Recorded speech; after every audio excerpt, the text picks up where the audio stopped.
الشيطان اللعين الرجيم بسم الله الرحمن الرحيم الحمد لله رب العالمين والصلاة والسلام على خير خلقه وأشرف بريته العبد المؤيد الرسول المسدد المصطفى الأمجد المحمود الأحمد سيدنا ومولانا أبي القاسم المصطفى محمد اللهم صل على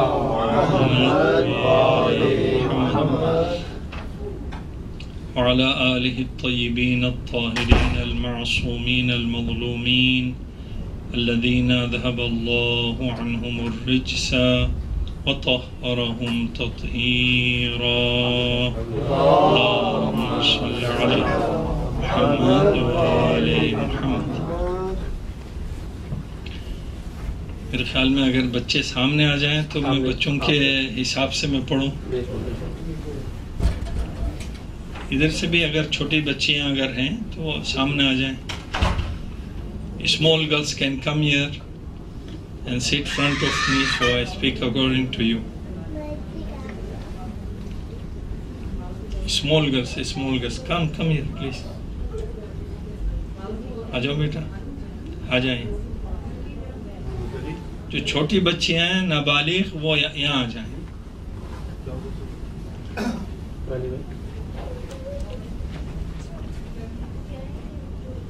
آ جاؤ بیٹا.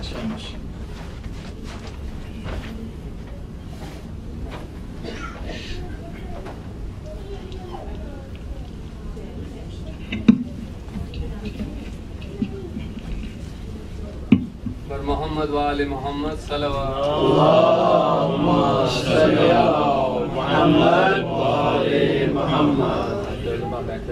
If there are enough kids, inshallah, I am planning to talk about the journey of Imam Hussain alayhi salatu wasalam, because this is the event we gather to commemorate the event of Karbala. So we should know in detail what happened and how the event of Karbala start and from where it start.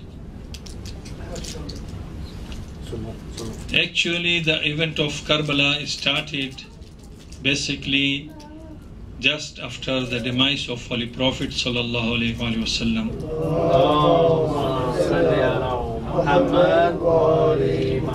Anywhere, if you don't understand, kids, please ask the questions in the middle of my speech. Okay? Yeah.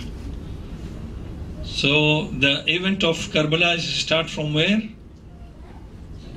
Just after the demise of Holy Prophet sallallahu alaihi wasallam, when some of the unloyal companions of Holy Prophet, they gathered in Saqifa. Saqifa is mean in Arabic they call just a little what we call the shed in the farms. Maybe here in I heard that in Regina area there are lot of farms. So especially in those days when there was no machineries, they used to work with the animals and by hands. They used to have in the farms little sheds. So when they become tired, they come there and take little bit rest there. Or they put their food or water there. So this water, because of the heat of the sun, it not become warm. Okay, so the water remained cold. So they used to make this kind of shade. So this was the shade out of the Medina in a farm of Bani Saqifa. So because of that they say Saqifa Banu Sa'ida. In the Banu Sa'ida was a tribe in Medina. In their farm this shade was out of Medina, in the farms, not in the habitant area. So just after the demise of Holy Prophet sallallahu alaihi wasallam,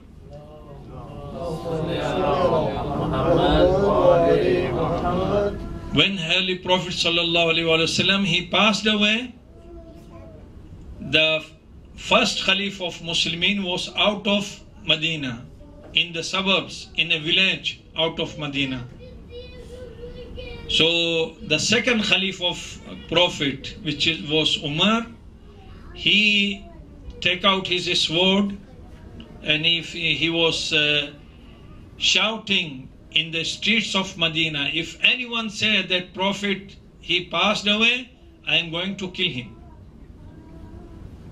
Our brothers, they mean it, they make ta'wil, they give the meaning to this action, that because he loved Prophet very much, and after when he heard the Prophet, he passed away, he became crazy, he became mad, and because of that love of Prophet, he became mad, he was shouting like that. The case was not like that. What was the actual case? Because the Abu Bakr was out. One of the major part of this plot of the taking the rule after Prophet was Abu Bakr, and he was not there. So he was telling people, don't leak out this news that Prophet passed away. And he tells someone to run away after Abu Bakr and bring Abu Bakr as soon as possible. And tell him to come directly to this shed of Banu Sa'ada. When he reached there, then everything was calm, because all of the major people who was involved in this, and they was planning in the life of Holy Prophet, and they tried to kill Holy Prophet ﷺ 4 times in his life. 4 times they tried, but they failed. Understand? So when Abu Bakr came, then they done what they want to do. So the first brick and the foundation stone of the event of Karbala was laid where? In that shade of Banu, tell me. This is for you. The elders, everyone they know. Banu Sa'ada or Banu Sa'ida. Okay? So the shade of the Banu Sa'ada, yes brother. How come the fate of Holy Prophet didn't announce the death of Holy Prophet? Yeah. How come they didn't announce that? Because they don't want. Because they want to do their job first and then announce to the people. Because if they announce, there was chance to they get failed in their plot. No, the debate of Holy Prophet, like Imam Ali and his wife, why they didn't announce the death? They weren't afraid of Umar, so why they didn't announce the death? You know, Prophet was in the house of Hazrat Zahra salamullah alayha. Okay, where he passed away. Yes. Okay, at that time they was there, and how they can leave the body of Holy Prophet ﷺ and go here and there to announce that. Okay, so they done what they want to do, and then there was, as I said, that was not a huge area, even that was not a house. It was just little bit shade, and the major players of that plot was there. They gather and they done what they want to do.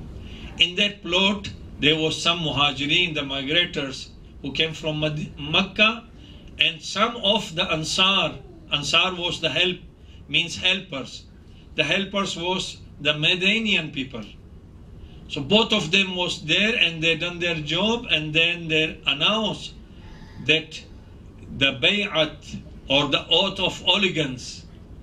Oath of allegiance means to promise that I am going to support you. You know, this was the Arabic tradition. Still this is there in the culture of Arab, they have oath of allegiance. One time, the last election of Saddam Hussein, Tariq Aziz, his foreign minister, he announced that the Iraqi people, they make oath of allegiance, truly or falsely. But this is our Arab tradition. He is Christian, you know. Tariq Aziz, the foreign minister of Iraq, was Christian. He said, this is our culture. This is our Arabic culture. Even they come and they falsely, lyingly, if they say, I make oath of allegiance on your hand, that's it. It is done. They can't oppose in future.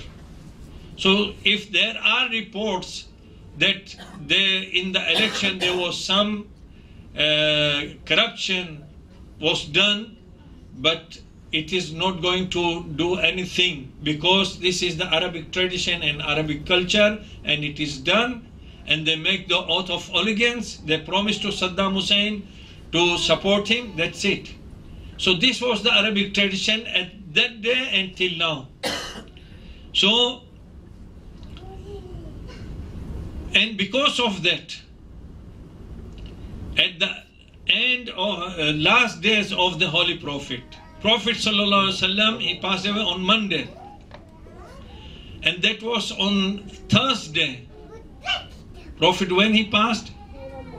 Monday. On Thursday, there was, because he was very much sick, and there was a lot of his companions who came to visit him, and everyone was there. So he asked them, give me paper and pen, so I write for you a sentence that after that you are not going to go astray. You will not lose the path. You will remain on the right path, on Sirate Mustaqim. Yeah, kids should talk. On Sirate Mustaqim. But what happened? Some of the loyal companions was telling, yes, we have to bring a paper and pen, and some of the disloyal, bad companions of Holy Prophet, they were saying, no, why you should give? Quran is enough for us. We have Quran, which is the word of Allah subhanahu wa ta'ala. After having Quran, we don't need anything from Prophet. So don't give. Some they say, no, we have to give his Prophet. He's asking. They say, no, he is sick and he is become crazy and he don't know what he is talking. He is talking nonsense. These words they use. Understand? From that day, Prophet was start crying, and he passed away from this world while he was crying. Why? Because he already get the news of the martyrdom of Imam Hussain alayhi salatu wasalam. When he got this news, before Imam Hussain alayhi salatu wasalam, he born, the news that he is going to become martyred by the hands of the people of Prophet. He got news. That was Hazrat Zahra Salamullah alayha, the mother of Imam Hussain alayhi salatu wasalam. When Imam Hussain alayhi salatu wasalam in her womb, okay, he used to talk with his mother because he was Imam. Imam can talk anytime. Okay? The infallible, like Jesus. You are going to celebrate his birthday when? 25th of December, okay? He was just 3 days. And the Jews came to the mother of Jesus and they was asking her, because she was unmarried, she was not married, and she got the baby. Okay, this baby came by the miracle of Allah subhanahu wa ta'ala. Because Allah subhanahu wa ta'ala, He wants to show that He is powerful. He can do anything. A baby can come without father and mother, like Adam. Who's the father of Adam? No one. Who's the mother of Adam? No one. Who is the father of Hawa? our grandmother? No one. Who is the mother of Hawa, our grandmother? No one. Without father and without mother, they born. Okay, and many others. So Jesus became without father. So he was just 3 days. And the Jews, they came to the mother of Jesus and they was asking, from where you brought this baby? You are unmarried. You don't have any husband. Okay? So that was the commandments of Allah subhanahu wa ta'ala for the mother of Jesus alayhi salam, that you are not allowed to talk. You just allowed to indicate. You are fasting of talking. You are not allowed to talk. So she indicate to the cradle where the Jesus was there. How old he was?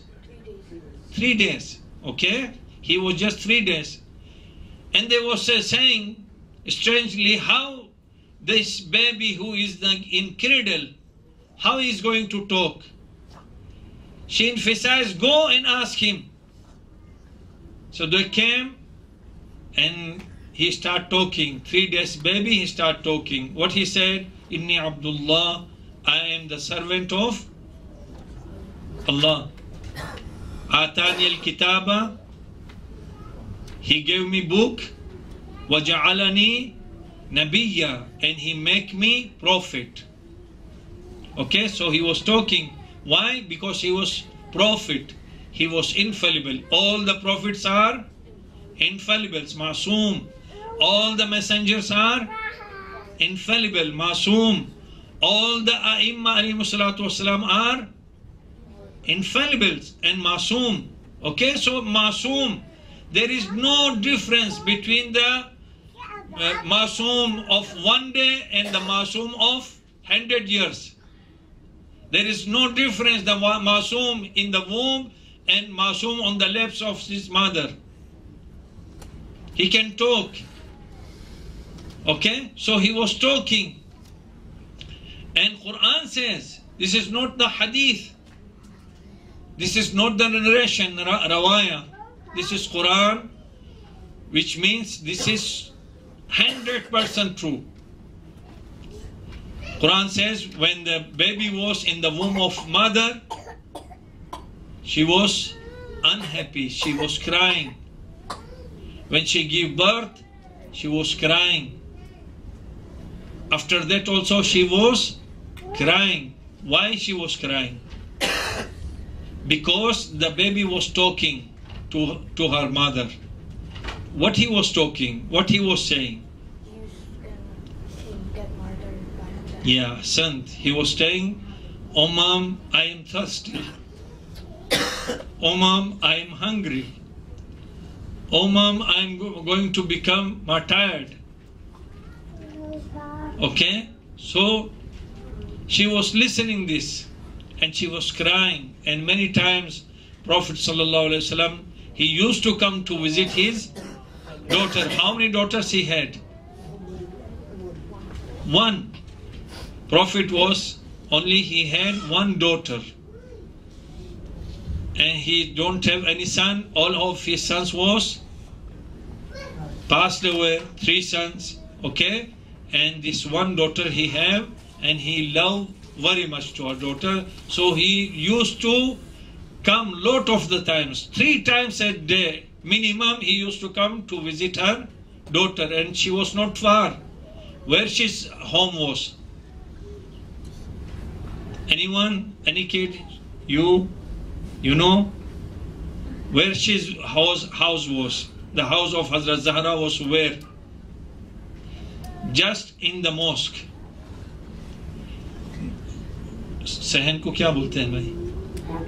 Courtyard of the house was the courtyard of the house of Hazrat Zahra was the mosque. Still, this house is there in Madinatul Munawwara. If you go, you will see this house. Alaykum salam. This house is there. Their gate was open in the mosque, and the mosque was their courtyard. Okay, so this was not far. Prophet, how many times he used to come to mosque? At least 3 times. No, 5 times. How many times the Muslim should pray? 5 times. So Prophet used to come minimum 5 times a day, and 5 times a day he used to go. If sometimes one day he's very much busy, he couldn't make, minimum he used to go to visit her, his daughter 3 times. And when he come, when she was pregnant with the Imam Hussein alayhi salatu wasalam, he used to see her always weeping and crying. And he used to ask her, why you are crying? Why you are weeping? What she used to say? She said, my baby is talking with me and he's saying that I am thirsty. He's saying I am hungry. He's saying I am musafir. I am gharib. I am shaheed. And because of that, this news of the martyrdom of Imam Hussein ﷺ is spread while he was still in the womb of his mother. He was there, okay? So it was everywhere, everyone they know, because Prophet used to talk, and when he born, again Prophet, when he came to visit, and he take Imam Hussein ﷺ on his hands, and he say adhan on his adhan on the right of ear of the baby. Okay, he said adhan, and then he said aqama, and then he was watching Imam Hussein ﷺ, and he was kissing his forehead, and then he start crying. And those who don't know about this, they ask Prophet, why you are crying? And Prophet used to tell them, because my baby is going to become martyred by the hands of my own people, with 3 days of thirst and hunger, out of his city, very far away from his city, he's going to martyred. Okay, so this was Prophet himself was spreading, and he used to tell to his companions to take care of this grandson, and he used to call him his own son, and he used to call another one also as his own son. Who was that one? Imam Hassan alayhi salam, his elder brother. Prophet used to tell him, this is my son. Okay, and he used to introduce to the people that this my son is going to get martyred. So where Imam Hussein ﷺ, while he was in Madinatul Munawwara, after the Prophet, after Imam Hassan Mujtaba ﷺ, in 59th of Hijrah, in the month of Rajab. Okay, it was 25th or 26th of Rajab. He was sitting in the mosque of Holy Prophet sallallahu alaihi wasallam, and at the same time, Muhammad wa ali Muhammad.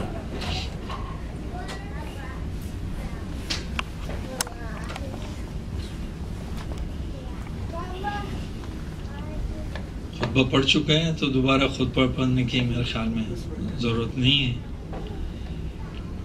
اور محمد و آل محمد صلوات اللہم صلی علی محمد و آل محمد. کتنے لوگ ہیں جو اردو نہیں سمجھتے؟ آپ فارسی، شمام فارسی انشاءالله من سعی میکنم مقداری فارسی هم بیارم در وسط. اردو هم الحمدلله 70% فارسی هست انشاءالله.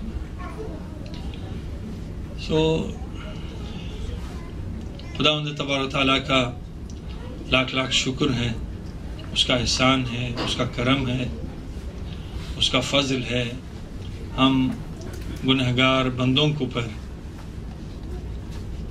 کہ خدا تبارک تعالیٰ نے ایک مرتبہ پھر ہماری زندگی میں ہمیں یہ توفیق دی کہ اس فرش عزا کو ہم بچھانے کے لائق ہوں، ہمیں وہ سہولیات میسر ہوئی، وہ وسائل خدا تبارک تعالیٰ نے فراہم کیا، وہ سانسیں عطا کی، وہ زندگی عطا کی، وہ مال عطا کیا کہ جس کے ذریعے سے ہم اس فرش عزا کو بچھانے میں ہم ایک مرتبہ پھر کامیاب ہوئے۔ اور خداوند تبارک تعالیٰ کی بارگاہ میں دعا ہے کہ اس سلسلے میں ہمارے اوپر اپنی توفیقات کو، اپنے رحمت، اپنے فضل، اپنے کرم کے ذریعے سے ان توفیقات کو ہمارے اوپر روز بروز اور ساتھ بساتھ ہمارے اوپر یہ توفیقات میں اضافہ فرمائیں تاکہ ہم بہتر سے بہتر انداز میں اس عزاداری کو ہم قائم کر سکیں اور اس کو ہم پھیلا سکیں انشاءاللہ۔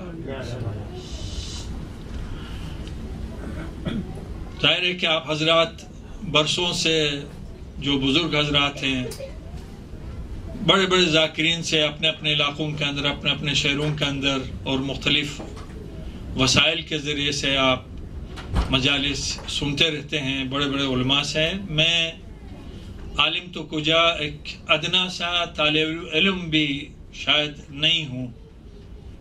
آپ حضرات کا احسان ہے، برادران کا، مومنین کا، کہ انہوں نے مجھے اس خدمت کے لیے یہاں پر مدعو کیا۔ خداوند تبارک تعالیٰ کی بارگاہ میں دعا کرتا ہوں کہ خداوند تبارک تعالیٰ ہم سب کو سید الشہداء علیہ السلام کی بارگاہ میں اپنے خراج عقیدت پیش کرنے کے لیے توفیقات میں اضافہ فرمائیں۔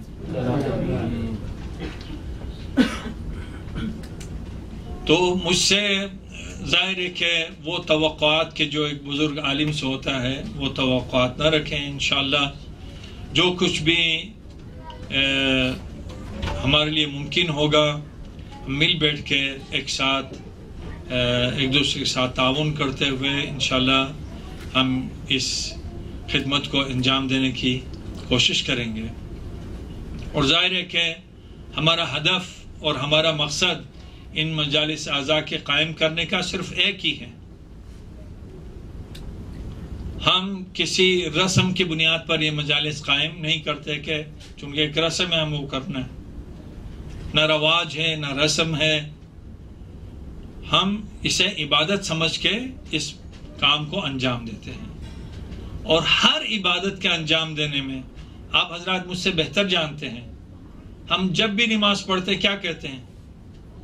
2 رکعت نماز پڑھتا ہوں، 3 رکعت نماز پڑھتا ہوں، 4 رکعت نماز پڑھتا ہوں، 1 رکعت نماز پڑھتا ہوں، قربتاً اللہ، روزہ رکھتا ہوں قربتاً اللہ، زیارت کو جاتا ہوں قربتاً اللہ، حج کو جاتا ہوں قربتاً اللہ، طواف کرتا ہوں قربتاً اللہ، ہر عمل خیر، خمس ادا کرتا ہوں قربتاً اللہ، زکوٰۃ فطرہ ادا کرتا ہوں قربتاً۔ ہر مومن کا ہر کام صرف اس لیے ہوتا ہے کہ وہ اس عمل کے ذریعے سے خداوند تبارک تعالیٰ کے اپنے آپ کو نزدیک کرے۔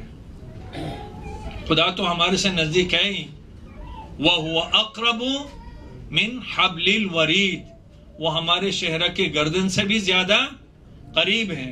ہم دور ہیں خدا سے، ہم نے اپنے آپ کو اپنے اعمال کے ذریعے سے، بلکہ کہوں اعمال کیا، اپنے بدعمالیوں کے ذریعے سے ہم نے اپنے آپ کو دور کیا ہوا ہے۔ تو ہم جب کبھی کوئی نیک عمل انجام دیتے ہیں تو اس نیک عمل کا مقصد یہ ہوتا ہے کہ اس نیک عمل کے ذریعے سے ہم اپنے آپ کو خداوند تبارک تعالیٰ کے نزدیک کریں، قربت اللہ کے خاطر ہم اعمال کو انجام دیتے ہیں۔ تو ظاہر ہے کہ اس فرش عزا کے بچھانے کا مقصد بھی وہی ہے کہ ہم خداوند تبارک تعالیٰ سے اس عمل خیر کے ذریعے سے کہ جو بہت عظیم ہے خداوند تبارک تعالیٰ کی بارگاہ میں، جو بہت عظیم ہے رسول اللہ صلی اللہ علیہ وسلم کی بارگاہ میں، اور جو کہ تمنائیں حضرت فاطمہ الزہرا سلام اللہ علیہا ہے۔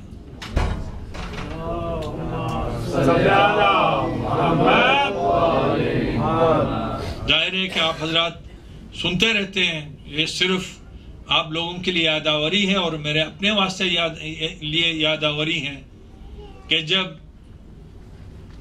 میں ابھی بیان کر رہا تھا بچوں کے لیے، پیغمبر نے جب قصہ بیان کیا کہ میرا یہ بیٹا کربلا کے میدان میں شہید ہوگا، تو ماں نے ایک ہی سوال کیا تھا، بہت سارے سوال ہو سکتے تھے کہ میرے بچے کو غسل کون دے گا، میرے بچے کو کفن کون دے گا، میرے بچے کو دفن کون کرے گا، میرے بچے کا قبر کون بنائے گا، اس کے اوپر زاری کون تعمیر کرے گا، اس کے اوپر قبہ کون تعمیر کرے گا.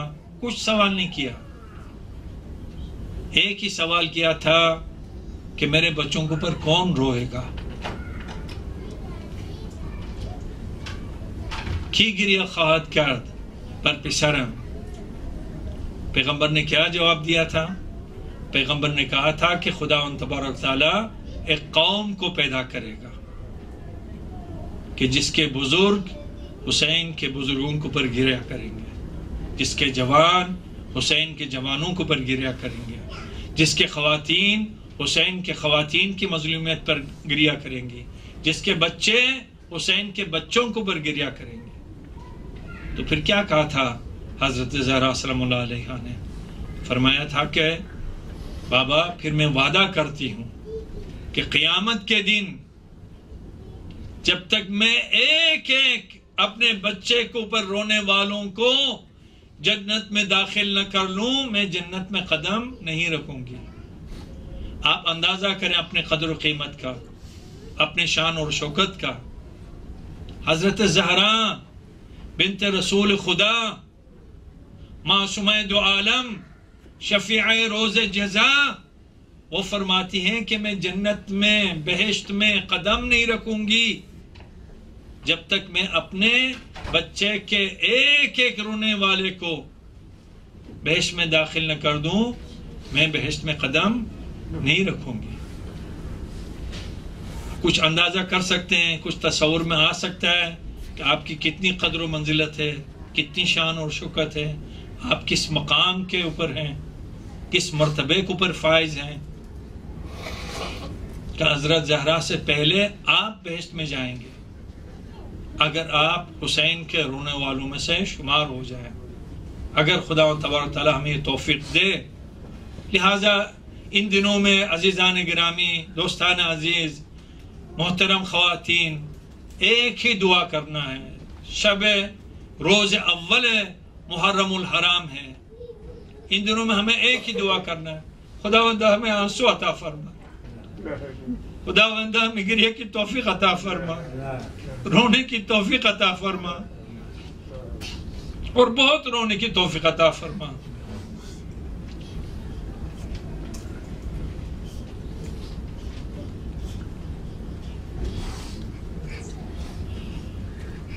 ان مجالس کے لیے اردو کا جو سیکشن ہے، ظاہر ہے کہ جو انگریزی کا سیکشن ہے اس میں میں نے بچوں کے ساتھ انہی کی زبان میں انشاءاللہ بچوں کے امام حسین علیہ السلام کے اس حادثے کے بارے میں ان کو بریف کرنا ہے، ان کو سمجھانا ہے، ان کو بتانا ہے، سکھانا ہے کہ یہ واقعہ کس طرح سے رونما ہوا اور کس مقام پر کیا ہوا، اور خصوصیات کے ساتھ امام حسین علیہ السلام کے وہ خطبات، وہ بیانات، وہ کلام مبارک، وہ کلام نورانی کہ جو امام حسین علیہ السلام نے اس مقام کے اوپر، مختلف مقامات کے اوپر اس حادثے کے دوران میں جو آپ نے ارشاد فرمائی ہیں، انشاءاللہ اس کو ایک ایک کر کے بچوں کے لیے انشاءاللہ بیان کروں گا. اور جو اردو کا جو حصہ ہے اس میں انشاءاللہ عقیدہ اور عمل کے عنوان کے اوپر انشاءاللہ ہمارا سلسلہ کلام جاری رہے گا، اور قرآن مجید کی وہ مختصر سورہ مبارکہ کہ جس کو سورہ مبارکہ عصر کہا گیا ہے اور جس کی بہت ساری فضائل ہیں، انشاءاللہ اس کو بھی بیان کریں گے. اس سورہ مبارکہ کو سرنامہ کلام اس لیے قرار دیا کہ ہمارے پاس بہت سارے علماء نے اس سورہ مبارکہ کو پر بہت ساری توجہ دی ہے. ہر عالم نے، بزرگ عالم نے کوشش کی ہے کہ خاص طور سے اس سورہ مبارکہ کی تفسیر بیان کرے. کیوں یہ توجہ ہے سورہ مبارکہ عصر کے لیے؟ اس وجہ سے کہ سورہ مبارکہ عصر وہ سورہ مبارکہ ہے کہ جس کے بارے میں معصوم نے ارشاد فرمایا کہ اگر خداوند تبارک تعالی پورے قرآن کو نازل نہ کرتا، صرف اس سورہ کو نازل کر دیتا، تو قرآن کے نازل کرنے کا جو ہدف اور مقصد تھا وہ اس سورہ مبارکہ کے نازل کرنے سے وہ ہدف اور مقصد حاصل ہو جاتا. سارے قرآن کا ہدف اور مقصد کیا ہے؟ یا سارے انبیاء علیہ السلام کے بھیجنے کا ہدف اور مقصد کیا ہے؟ وہ ہدف اور مقصد یہ کہ انسان کو ایمان کے زیور سے آراستہ کرے، انسان کو ایمان کی دولت سے مالا مال کرے، انسان کو بتائے کہ تمہارا ایک خالق ہے، تمہارا ایک مالک ہے، تمہارا ایک رب ہے، تمہارا ایک پروردگار ہے، تمہارا ایک حاکم ہے، لہذا اس کے بارے میں تم اعتقاد رکھو، سمجھ لو کہ تمہارا ایک حاکم ہے اور اس نے بلا مقصد اور بلا ہدف تمہیں پیدا نہیں کیا ہے. اس کو بتانے کے لیے خداوند تبارک تعالیٰ نے تمام کتابوں کو نازل کیا ہے، اسی کو بتانے کے لیے تمام انبیاء کو بھیجا ہے، اسی کو بتانے کے لیے تمام رسولوں کو بھیجا ہے، اور اس سورہ مبارکہ میں بھی اسی چیز کو خداوند تبارک تعالیٰ بیان فرما رہا ہے. ارشاد فرماتا ہے والعصر، بسم اللہ کے بعد قسم ہے زمانے کی. اس سلسلے میں بھی کلام ہے، وہ آئندہ جا کر ان الانسان لفی خسر، اس میں کوئی شک نہیں ہے، ہیچ شک کی نیس، ضرور بے ضرور، لازماً، ہر آئینے، ان الانسان لفی خسر، انسان ضرور بے ضرور خسارے میں. عربی گرامر کے لحاظ سے تاکیدات کے لیے جتنے چیزوں کی ضرورت ہے وہ ساری چیزیں خداوند تبارک تعالیٰ نے یہاں پر صرف کر دی ہیں، تاکید کرنے کے لیے، یقین دلانے کے لیے. قسم بھی کھایا ہے اور اس کے بعد وہ تمام انا استعمال کیا ہے اور سینٹنس کو اس طرح سے ادا کیا اور اس کے بعد لام ادا لے کر آیا ہے، لفی خسر، ضرور بے ضرور خسارے میں ہے. یہ سارا انسان کو یقین دلانے کے لیے کہ سارے کے سارے انسان خسارے میں ہیں. انسان خسارے میں ہے، جو بھی انسان ہے، کیسا بھی انسان ہے، جہاں کہیں کا بھی انسان ہے، وہ خسارے میں ہے، وہ نقصان میں ہے، وہ گھاٹے میں ہے. He is losing.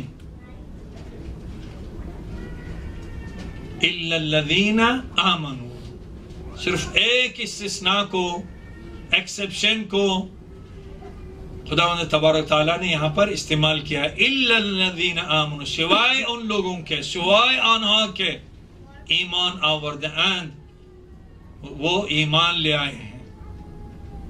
صرف ایک چیز انسان کو نجات دلانے والی ہے، ایک چیز اور فقط ایک چیز. دو تانہ داریں، دو چیزیں نہیں ہیں، نہ تین ہیں نہ چار ہیں، صرف ایک چیز ہے کہ جو انسان کو خسارے سے نجات دلا سکتی ہے، اور وہ ہے ایمان. صرف ایمان انسان کو نجات دلا سکتی ہے، اور ایمان کے علاوہ انسان کو کچھ بھی نجات نہیں دلا سکتی. انسان دنیا میں آتا ہے، بہت سارے القابات اور خطابات اور ٹائٹلز اور نک نیمز انسان حاصل کرتا ہے اور انسان خوش ہوتا ہے. وہ ہو سکتا ہے اس دنیا کے اندر انسان کو کام آ جائے اور اس میں کوئی اشکال بھی نہیں ہے. کوئی انجینئر بن کے خوش ہوتا ہے، کوئی عالم بن کے خوش ہوتا ہے، کوئی مجتہد بن کے خوش ہوتا ہے، کوئی مدرس بن کے خوش ہوتا ہے، کوئی ڈاکٹر بن کے خوش ہوتا ہے، کوئی بینکر بن کے خوش ہوتا ہے، اور وہ خوش ہے کہ میں عالم ہوں، مجھے حجت الاسلام والمسلمین کہا جاتا ہے، مجھے آیت اللہ کہا جاتا ہے، مجھے آیت اللہ عظمیٰ کہا جاتا ہے، مجھے مرجع عصر کہا جاتا ہے، مجھے ڈاکٹر کہا جاتا ہے، مجھے انجینئر کہا جاتا ہے، مجھے بادشاہ کہا جاتا ہے، مجھے وزیر اعظم کہا جاتا ہے۔ یہ سارے القابات ہیں، خطابات ہیں، اور انسان اس کو حاصل کرنے کے لیے کیا کچھ نہیں کرتا۔ آپ دیکھتے ہیں کتنے وہ زحمتیں اور وہ مشقتیں اور وہ بدزبانیاں انسان برداشت کرتا ہے، کوئی ایک اس طرح کا کوئی ٹائٹل جو ہے وہ اس دنیا میں حاصل کر لے۔ کتنے دن کے لیے؟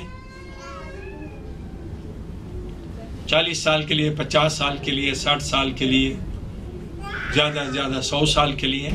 اور جب وہ اپنا وقت گزارنے کے بعد اس دنیا سے گزر جاتا ہے تو اب آپ اس کے قبر کے اوپر، کتبے کے اوپر کچھ بھی آپ لکھ لیں، شہنشاہ وقت اگر آپ لکھ لیں تو وہ اس کا وہ کتبے کے اوپر لکھنا، وہ پتھر کے جو سرانے پہ کھڑا کیا جاتا ہے اس کے اوپر وہ لکھنا، وہ اندر اسے کوئی فائدہ نہیں پہنچانے والا ہے۔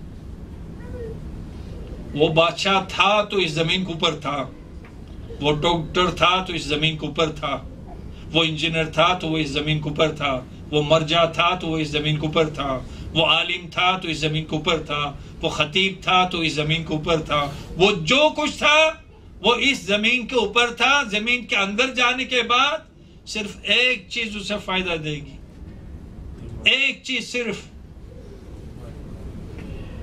ایمان۔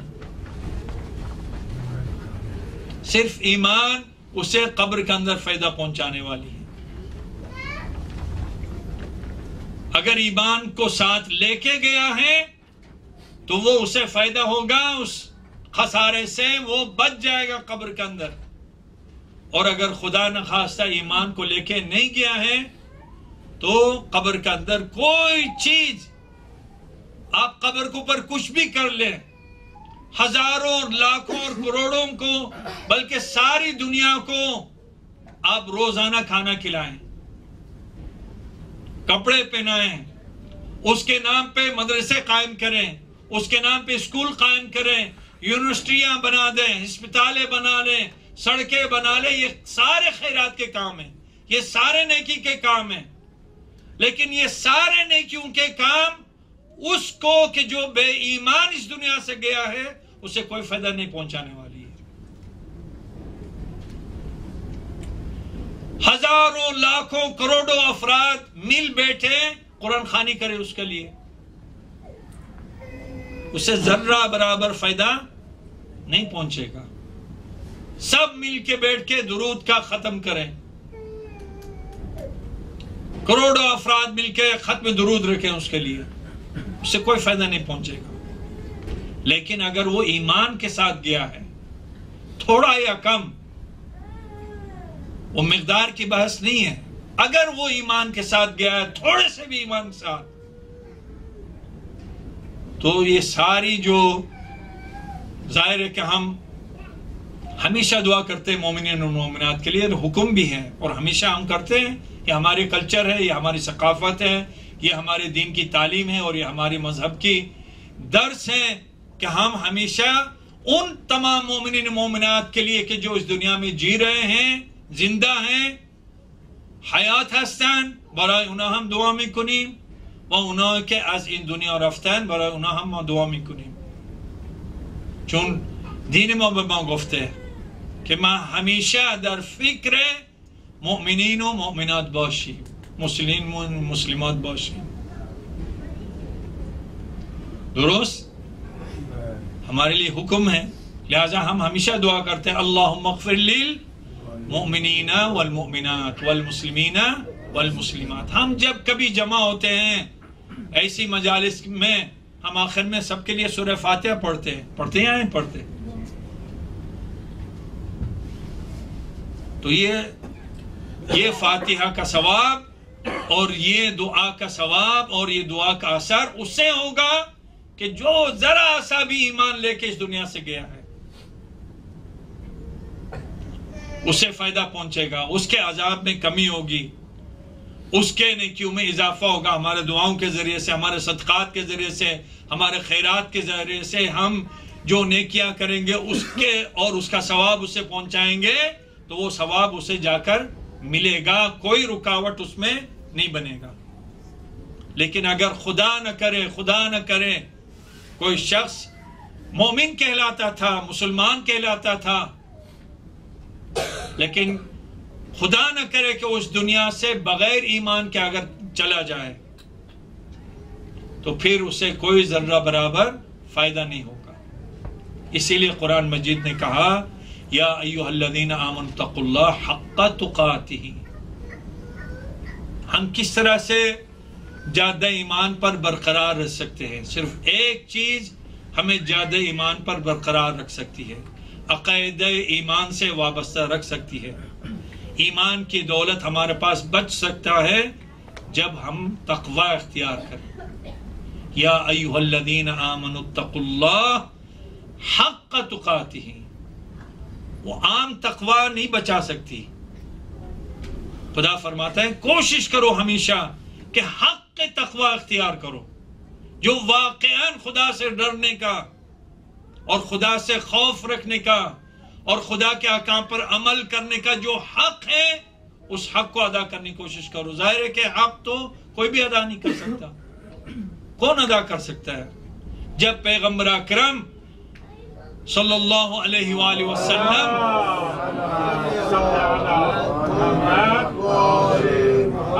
حق تقوی، حق عبادت اگر وہ نہیں ادا کر سکتے،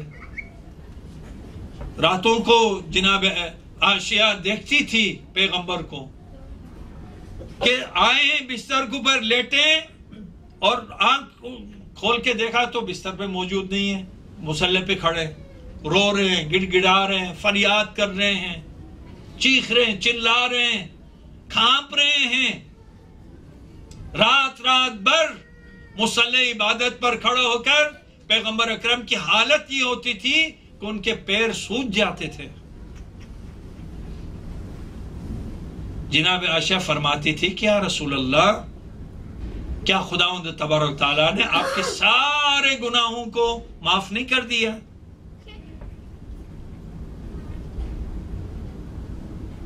آپ بتائیں پیغمبر گناہ کرتے تھے؟ ہرگز نہیں، ہرگز نہیں۔ پیغمبر معصوم تھے، گناہ نہیں کرتے تھے، خطاؤں سے سرزد نہیں ہوتی تھی۔ پھر بھی خدا تبارک تعالیٰ نے سورہ مبارک فتح میں پیغمبر کو بشارت دی تھی لِيَغْفِرَ لَكَ اللَّهُ مَا تَقَدَّمَ مِن ذَنبِكَ وَمَا تَأَخَّرَ۔ آپ گنہگار ہیں تو بھی ہم نے آپ کے سارے گناہان آئندے و گناہان گزشتے ہمارا بخشی دی۔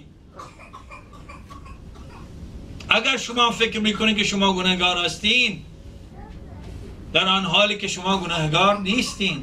پیغمبر گناهگار نبود، خطایی از ایشون سر نمیزد، کبھی کو خطا سرزد نہیں ہوتی تھی۔ اگر ان سے خطا سرزد ہو جائے تو ہم کہاں جائیں؟ نہیں خطا سرزد ہوتی تھی۔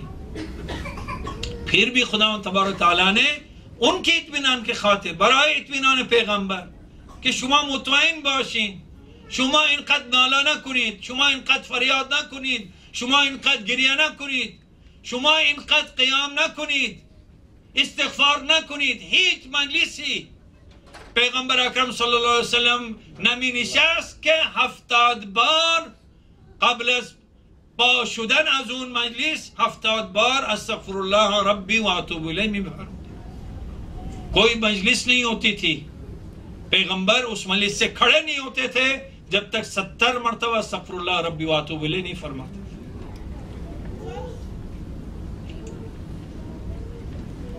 So much sensitive, اتقاد حساس، اتنا حساسیت پیغمبر کو کہ مجھ سے کوئی شاید خطا سرزد ہو گئی، شاید میں نے اپنے پروردگار کو ناراض کر دیا. استغفار بھی فرماتے ہیں اور رات بھر نماز بھی ادا کرتے ہیں. تو جناب عائشہ فرماتی ہیں کہ خدا تبارک تعالیٰ نے آپ کو تو اطمینان دلا دیا ہے، به شما خدا اطمینان داده، پس چرا اینقدر گریه وزاری؟ کیوں اتنا رو رہے ہیں؟ تو پیغمبر فرماتے تھے افلا اکون عبدا شکورا، اگر خدا تبارک تعالیٰ نے اتنی رحمتیں، اتنی فضیلتیں اور اتنی عنایتیں مجھ پر نازل کی ہیں کہ میرے سارے آگے اور پچھلے گناہوں کو معاف کر دیا ہے، تو کیا میں خدا کی نعمتوں کا شکریہ ادا نہ کروں؟ یہ حالت تھی پیغمبر اکرم کی. ہم کہاں پر ہیں؟ ما کجا هستیم؟ ما چی کار میکنیم؟ ما چقدر استغفار میکنیم؟ چقدر طلب بخشش میکنیم؟ حق تقا، حق تقوا، ہم کس طرح سے اس منزل پہ پہنچے؟ ظاہر ہے کہ ہم ہدف کو اعلیٰ رکھیں گے تو ہم اس ہدف کو پر رہیں گے. اگر ہمارا ہدف اعلیٰ اور عرفہ اور بلند نہیں ہوگا تو ہم کھو جائیں گے. لہذا قرآن فرماتا ہے کہ ایھا الذین آمنوا اتقوا اللہ حق تقاتہ، کیوں؟ ولا تموتن الا وانتم مسلمون، اور خبردار ہرگز نہیں مرنا، ہرگز اس دنیا سے نہیں گزرنا، ہرگز تمہیں موت نہ آئے اس حالت میں کہ تم مومن نہ ہو، تم مسلمان نہ ہو. اتنی تاکید، اس لیے کہ اگر بغیر ایمان کے اس دنیا سے گزر گئے تو ہم خسارے ہی خسارے میں ہوں گے. کوئی پھر ہمیں خسارے سے نہیں بچا سکتا. شفاعت اس کے لیے ہے کہ جو اس دنیا سے حالت ایمان میں گیا ہے. فاتحہ اس کے لیے ہے کہ جو اس دنیا سے ایمان کے ساتھ گیا ہے. دعائے مغفرت اس کے لیے ہے کہ جو اس دنیا سے ایمان کے ساتھ گیا ہے. صدقات اور خیرات اس کے لیے ہیں کہ جو اس دنیا سے ایمان کے ساتھ گیا ہے. جو اس دنیا سے ایمان کے ساتھ نہیں گیا اسے کوئی چیز فائدہ نہیں پہنچائے گی. اس کے لیے شفاعت ہے ہی نہیں. شفاعت مومن کے لیے اور شفاعت مسلمان کے لیے ہے. شفاعت منافق کے لیے نہیں ہے، شفاعت کافر کے لیے نہیں ہے، شفاعت مشرک کے لیے نہیں ہے. لہذا عزیزان گرامی، یہ دن وہ دن ہے کہ جن دنوں میں ہم نے اپنے ایمان کو چارج کرنا ہے. ما اومدیم در این صف اذان نشسته‌ایم که ما ایمانمون را چارج کنیم از اون درس و اون سبیل امام حسین علیه السلام.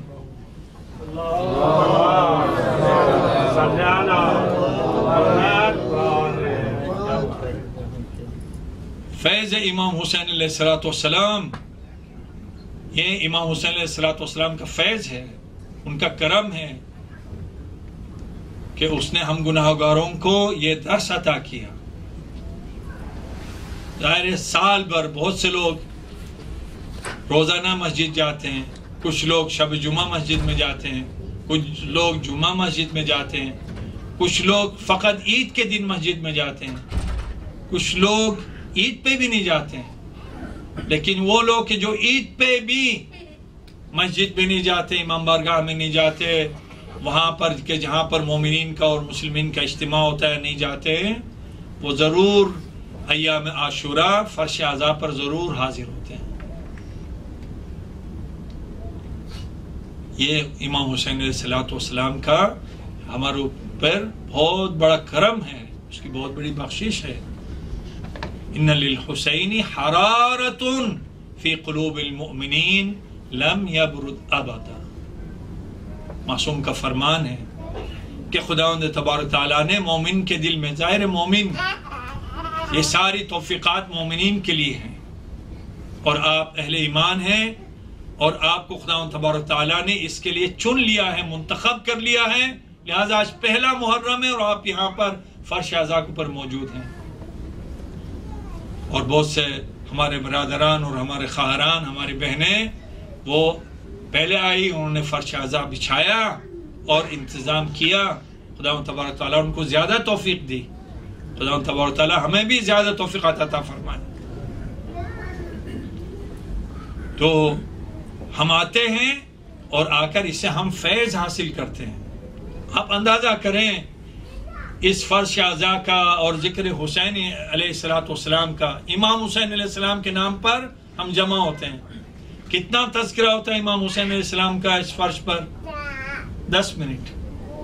باقی تذکرہ قرآن کا ہوتا ہے، باقی تذکرہ انبیاء کا ہوتا ہے، باقی تذکرہ مرسلین کا ہوتا ہے، باقی تذکرہ اسلام کا ہوتا ہے، اسلامی تعلیمات کا ہوتا ہے، اسلامی احکام کا ہوتا ہے، اسلامی اخلاق کا ہوتا ہے، معرفت اسلامی کا ہوتا ہے، اور دنیا بھر کی وہ چیزیں کہ جو ایک بندے مومن کے لیے ضروری ہیں وہ اس یہاں سے بیان ہوتی ہیں ان کے لیے.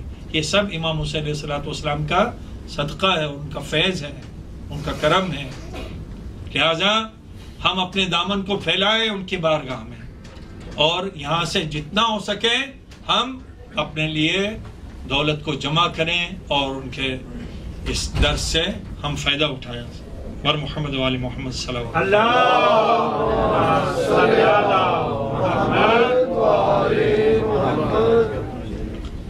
تو عرض کر رہا تھا کہ ایمان صرف ذریعہ نجات ہے، ایمان کے علاوہ کوئی بھی ذریعہ نجات نہیں ہے. کوئی چیز انسان کو خسارے سے، نقصان سے، تباہی سے، بربادی سے، برباد ہونے سے، تباہ ہونے سے نہیں بچا سکتی. ایک ہی چیز صرف بچا سکتی ہے، وہ ہے ایمان. ایمان ایمان کیا ہے؟ کس سے پوچھے؟ کون بتائے گا ایمان؟ ظاہر ہے کہ امیر المومنین علی بن ابی طالب علیہ السلام کی جو امیر المومنین ہیں،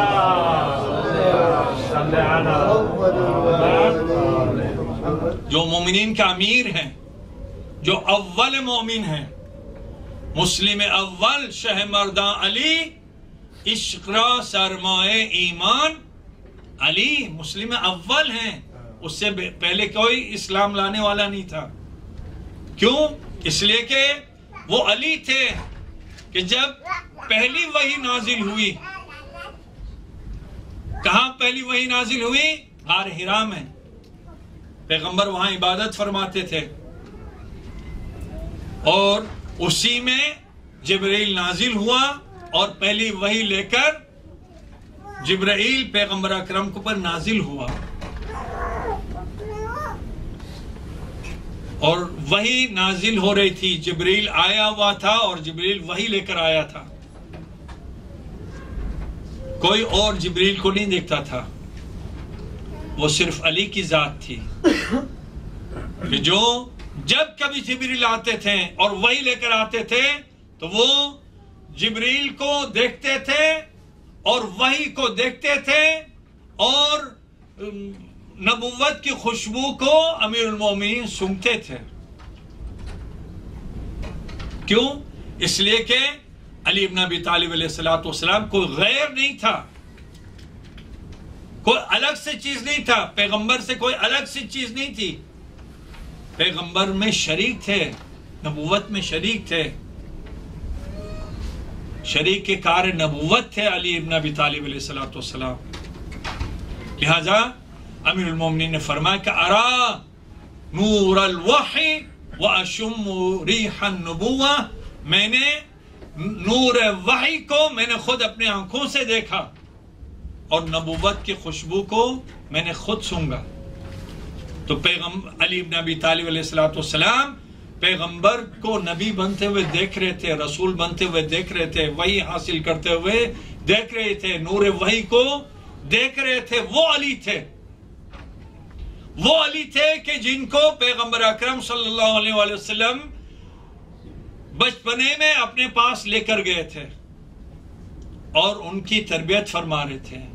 روزانہ اخلاق کا اور دین کا کوئی نہ کوئی چیز انہیں سکھاتے تھے، اور وہ تھے کہ جس کے بنا پر علی بن ابی طالب علیہ السلام فرماتے تھے کہ پیغمبر ہر روز ایک دروازہ علم میرے لیے کھولا کرتے تھے، اور میں فکر کے بعد، غور کرنے کے بعد، اس میں سوچنے کے بعد، اس میں کام کرنے کے بعد ہر دروازے سے میرے لیے 1000 علم کے دروازے کھلتے تھے. نعرہ حیدری. لہذا اس مقام کے اوپر فائز تھے علی بن ابی طالب علیہ السلام، اس علم کی منزلت کے اوپر فائز تھے کہ جس کی وجہ سے پیغمبر نے فرمایا کہ میں شہر علم ہوں، انا مدینۃ العلم وعلی بابها، اور علی اس کا دروازہ ہے. اور قرآن نے کہا کہ اگر تم شہر میں داخل ہونا چاہتے ہو یا گھر کے اندر داخل ہونا چاہتے ہو تو تمہارے لیے لازم ہے، تقویٰ یہ ہے، پرہیزگاری یہ ہے کہ جب کبھی تم شہر میں داخل ہونا چاہو یا گھر میں داخل ہونا چاہو تو گھر میں داخل ہونے کے لیے اور شہر میں داخل ہونے کے لیے دروازے موجود ہیں، تو لہٰذا دروازہ کو چھوڑ کر کسی اور مقام سے داخل ہونے کی کوشش نہ کرو۔ کیوں فرما رہے ہیں؟ کیوں فرما رہے ہیں؟ اس لیے کہ لوگوں نے اور لوگوں کو فضیلتیں دینی شروع کر دی کہ فلان دیوار ہے اور فلان چھت ہے اور فلان کھڑکی ہے، تو ٹھیک ہے، اگر کوئی ہے بھی کسی کے پاس جانے کی ضرورت نہیں ہے، آپ سیدھے دروازے میں جائیں اور دروازے کے ذریعے سے شہر میں داخل ہوں۔ یعنی پیغمبر کے پاس جب بھی آنا چاہتے ہو، حیات پیغمبر میں یا بعد حیات پیغمبر، اگر علم پیغمبر چاہتے ہو، اگر حکمت پیغمبر چاہتے ہو، اگر اخلاق پیغمبر چاہتے ہو، جو کچھ بھی پیغمبر سے چاہتے ہو، تمہیں علی کے دروازے کے اوپر آنا ہوگا، اس لیے کہ علی ہی دروازہ ہے اور علی ہی ذریعہ ہے علم پیغمبر حاصل کرنے کا۔ نعرہ حیدری، صلوات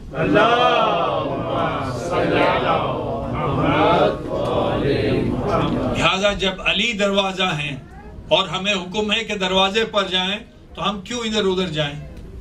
ہم نے تو پیغمبر کے بعد علی کو ہی اختیار کیا ہے، علی ہی کے دروازے پہ جائیں گے اور عرض کریں گے یا امیر المؤمنین، آپ مومنین کے امیر ہیں، آپ بتائیے ایمان کیا ہے؟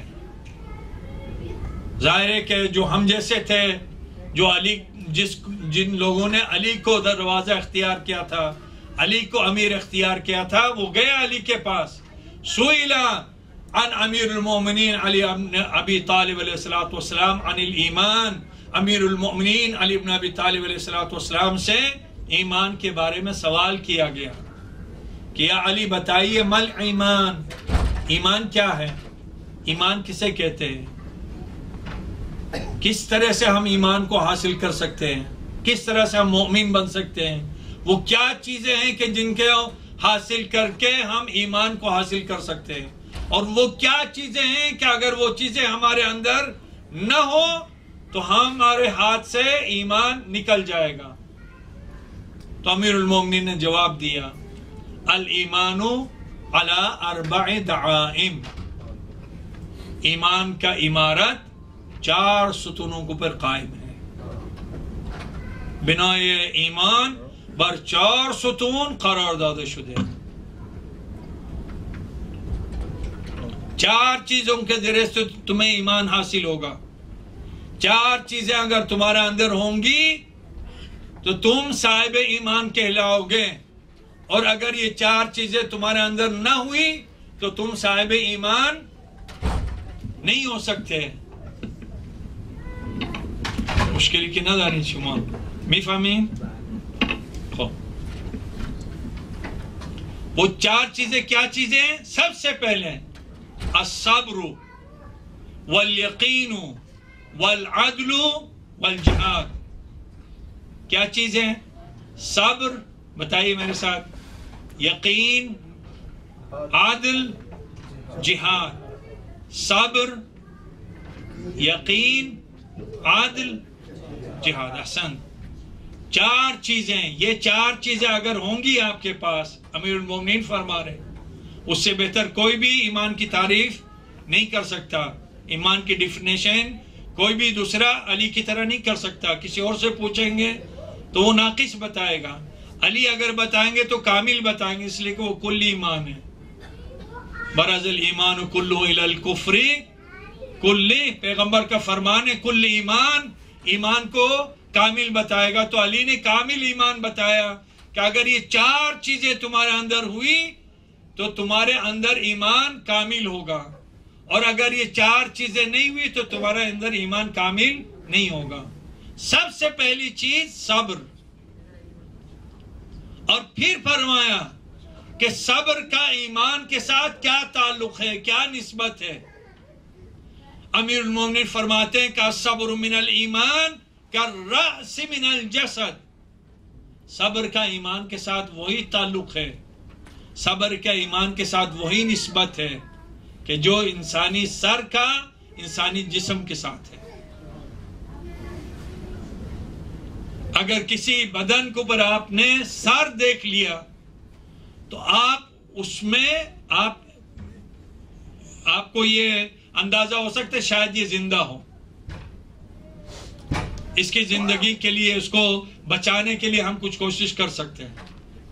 لیکن اگر آپ نے دور سے دیکھ لیا کہ کسی جسم کے اوپر سر ہی موجود نہیں ہے تو کیا ہوگا؟ آپ کو یقین ہوگا کہ یہ بندہ مر چکا ہے.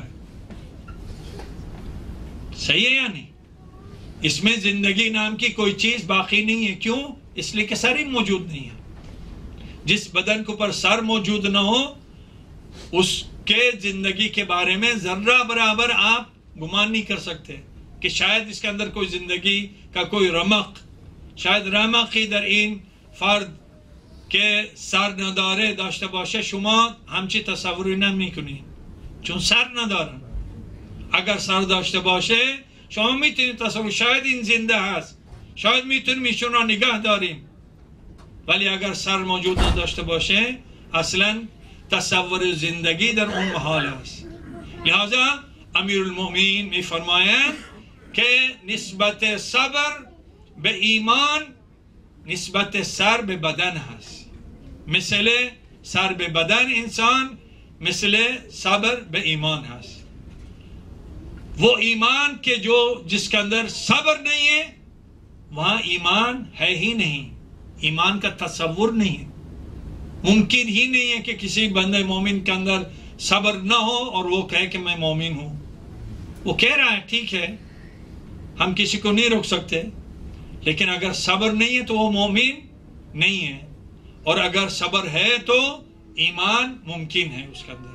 تو پہلی چیز صبر، اور صبر کی نسبت ایمان سے، سر کی نسبت جسم کے ساتھ اس طرح کا ہے. پھر فرماتے ہیں وَالصَّبْرُ عَلَىٰ أَرْبَعِ شُعَبٍ. صبر کس طرح سے حاصل ہوگا؟ ایک مومن صابر کیسا ہو سکتا ہے؟ جب وہ صابر ہوگا تو مومن ہوگا. تو وہ صابر کیسا ہوگا؟ صبر کہاں سے اسے ملے گا؟ صبر کیسے وہ حاصل کر سکتا ہے؟ امیر المومنین پھر اس کا طریقہ بتا رہے ہیں، راستہ دکھا رہے ہیں، وسیلہ بتا رہے ہیں کہ صبر اگر حاصل کرنا چاہتے ہو تو 4 چیزوں کے ذریعے سے تمہیں صبر ملے گا. الصبر علی 4 شعب. صبر کے 4 شعبے ہیں.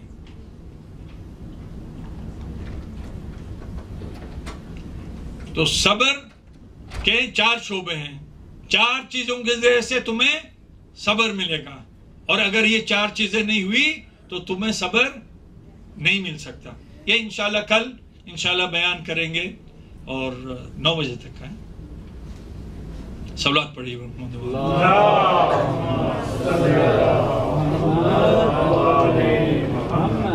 ظاہر ہے کہ انسان کے اندر صبر ہوگا. صبر ایک جو عام جو معنی کیا جاتا ہے اس کا یہ ہے کہ ہم سمجھتے ہیں کہ مصیبت کے وقت صبر کے جو ہے وہ 3 مراتب ہیں.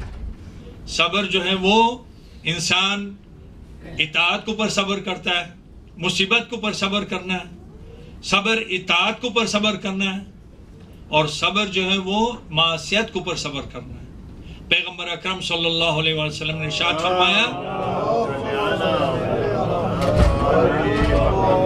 کہ جب بندہ مومن کسی مصیبت کے اوپر، مصیبت سے مراد دنیاوی مصیبت ہے، وہ مصیبت ہے کہ جو اس دنیا سے متعلق ہے، وہ مصیبت مراد نہیں کہ جو آخرت سے متعلق ہے.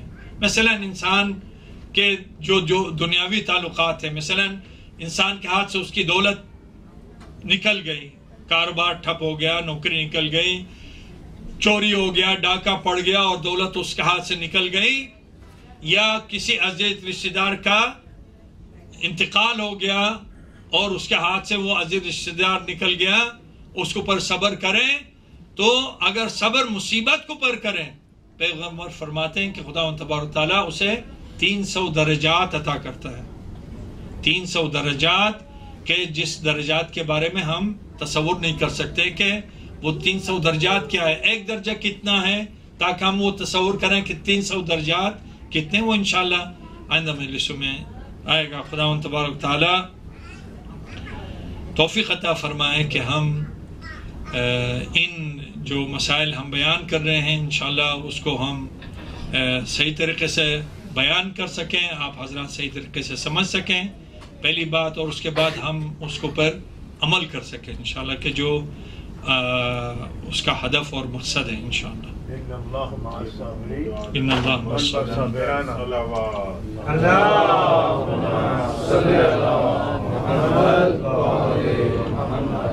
امام حسین علیہ السلام مسجد میں بیٹھے ہوئے تھے کہ ایک مرتبہ گورنر مدینہ کا قاصد امام حسین علیہ السلام کے پاس آیا۔ عبداللہ ابن زبیر، میں ابھی انگلش لیکچر میں بیان کر رہا تھا کہ جس سے بھی بیعت کے لیے خط میں لکھا گیا تھا یزید نے کہ عبداللہ ابن زبیر، عبداللہ ابن عمر اور امام حسین علیہ السلام سے، ان تینوں سے سختی کے ساتھ بیعت لیں، اور بیعت کرنے سے انکار کر دیں تو ان کا سر قلم کر کے میرے پاس بھیج دیں۔ یہ خط یزید سے ملا تھا، تو گورنر مدینہ کے جو ولید تھا اس نے، جو پرانا گورنر تھا مروان، اہل بیت کا سخت ترین دشمن، اس کو بلایا اپنے پاس مشورہ کے لیے کہ کیا کریں۔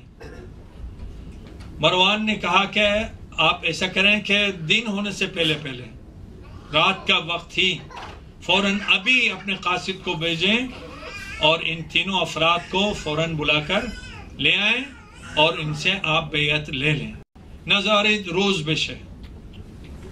لذا فوری قاصد فرستاد، قاصد بھیجا گیا امام حسین علیہ السلام کے پاس۔ قاصد آیا اور اس نے کہا کہ آپ کو گورنر مدینہ نے ابھی طلب کیا، ابھی اور اسی وقت۔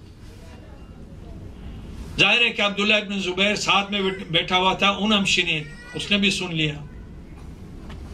تو عبداللہ ابن زبیر نے سوال کیا کہ یا ابن رسول اللہ، کیا وجہ ہے کہ گورنر مدینہ رات کی اس تاریخی میں بلا رہا ہے ہم کو؟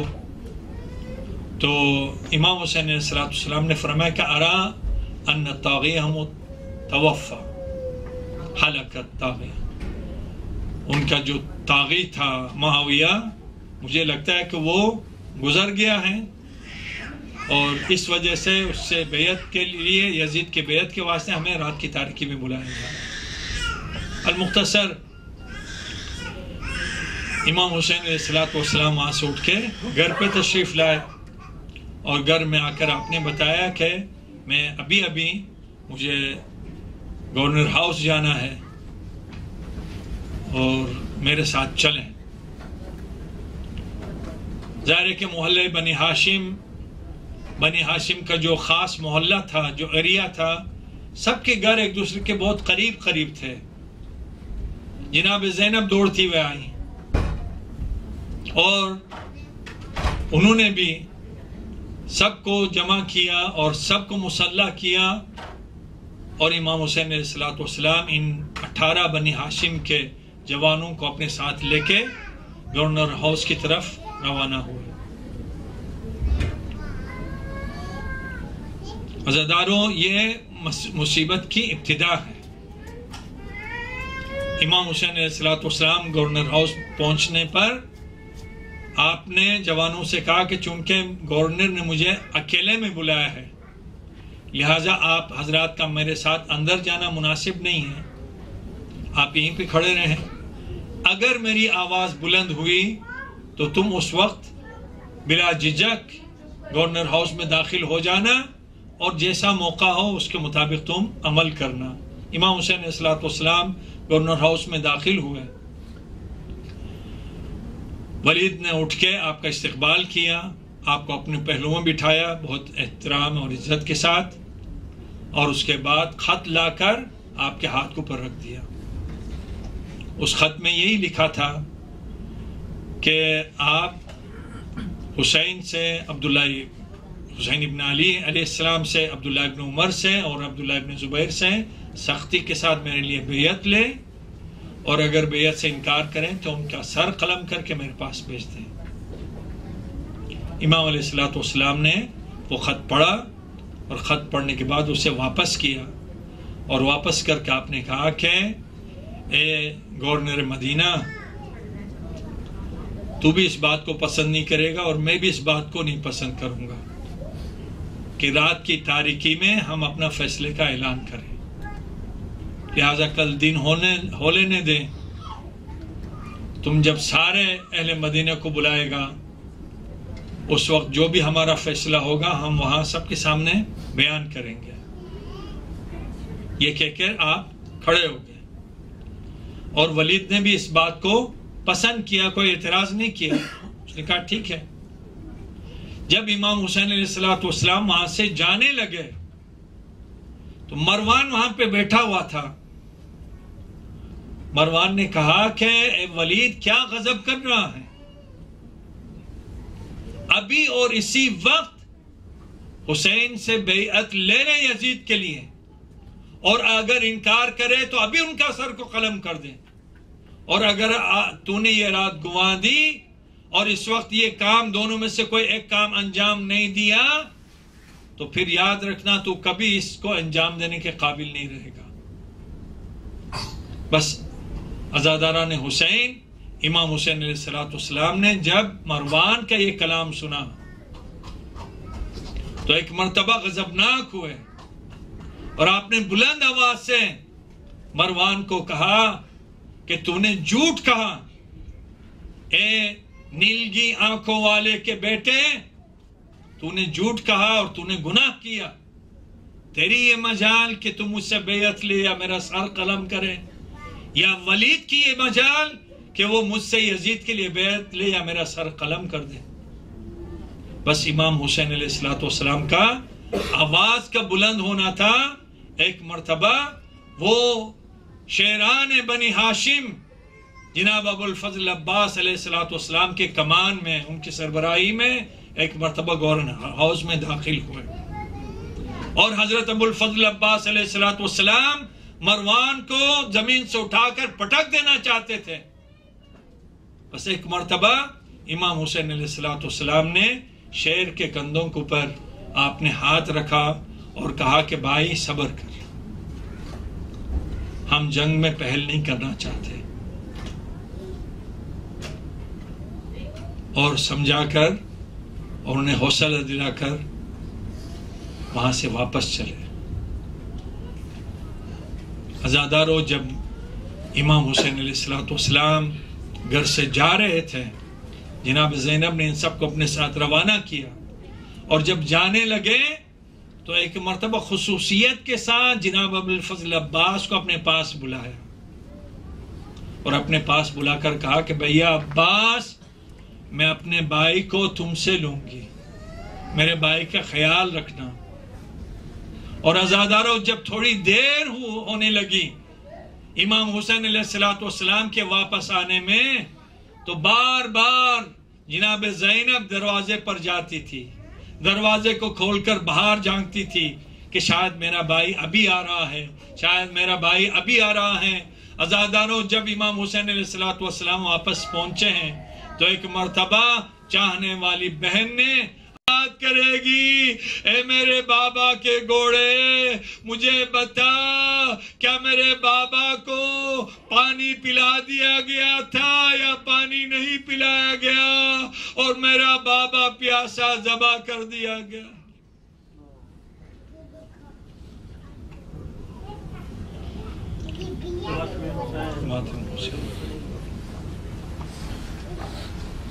Yeah.